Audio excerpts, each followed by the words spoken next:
Some places are defined by their borders, others by what lies beyond them. North Sentinel Island is often called the most isolated place on Earth, a forbidden land untouched by the modern world. But that version of the story leaves something out, because this isn't a story about an undiscovered paradise. It's about a people who have fiercely, and often violently, rejected the outside world and the modern laws that vanish at their shoreline. This is the global dock, where the world comes to anchor. Deep in the Bay of Bengal, part of India's Andaman Islands, lies North Sentinel. It's a small, forested island, but its size belies its global significance. It's home to the Sentinelese, an indigenous people who have lived in voluntary isolation for what experts estimate could be tens of thousands of years. The world misunderstands this as a primitive relic of the past. But this isn't about being lost in time. It's an active, ongoing choice of sovereignty, a declaration that their world, their rules, begin and end with the tides. The island story is one of resistance, not romance. From the first documented encounters in the 18th century, the Sentinelese response has been unambiguous. Arrows fired at ships, at helicopters, at anyone who comes too close. Colonial administrators, shipwreck sailors, and curious adventurers have all been met with the same message. This isn't savagery, it's survival.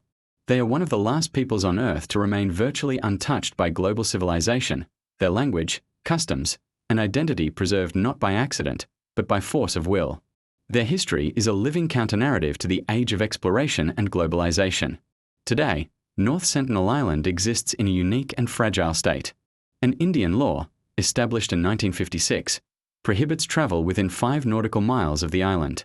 This law isn't just to protect outsiders from the Sentinelese, but more importantly, to protect the Sentinelese from us.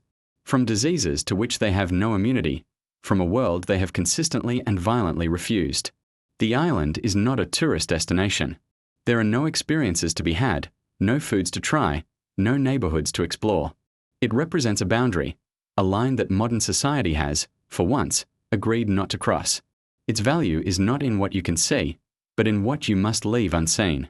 As there is no access, there are no accommodations. The only way to experience North Sentinel is through documentaries, academic papers, and the stories of the few who have seen it from a distance. The budget for this journey is zero, because the price of entry is a life, theirs or yours. This isn't a failure of tourism.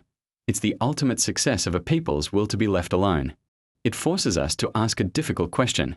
Does our curiosity give us the right to intrude? The answer, in this rare case, is a definitive no. North Sentinel isn't a destination on a map to be checked off. It's a moral compass, a place that challenges our definition of progress and reminds us that some mysteries are not meant to be solved, but to be respected. The story of the island is not in visiting, but in understanding why we must stay away. It's a powerful lesson in a world that believes everything is available and accessible. Should a place like North Sentinel Island remain completely isolated? Or should the world find a way to make contact? Let us know your thoughts in the comments. And subscribe to the Global Doc for more stories from the edges of the map. This is the Global Doc, where the world comes to anchor.